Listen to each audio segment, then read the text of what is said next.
नमस्कार, मैं विनय कुमार अभी प्रेजेंट हूँ परसा में।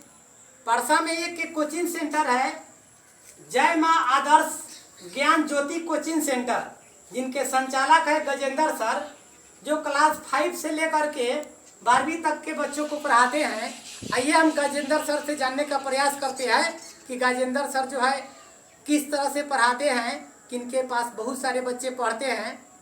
सबसे पहले तो गजेंद्र सर, हमारे चैनल में आपको बहुत बहुत स्वागत है। क्या नाम हुआ सर आपका? मेरा नाम गजेंद्र कुमार सर हुआ। सर, आप किस क्लास तक के बच्चों को पढ़ाते हैं? 5 से 11 तक है जी, आपके पास सर पढ़ाने का जो टाइम है, कितने से कितने बजे तक पढ़ाते हैं? सुबह से लेकर 4 बजे तक है। सुबह से लेकर के 4 बजे तक जी। बच्चों को आप पढ़ाते हैं। जी। कितना मार्क्स तक आपके बच्चे यहाँ से पास किए हैं आपके यहाँ पढ़कर? या मेरे बच्चे माने क्या बोलते हैं, ठीक है, बताइए सर। कौन किसी हाँ। नमस्कार, मैं विनय कुमार अभी प्रेजेंट हूँ परसा गांव में।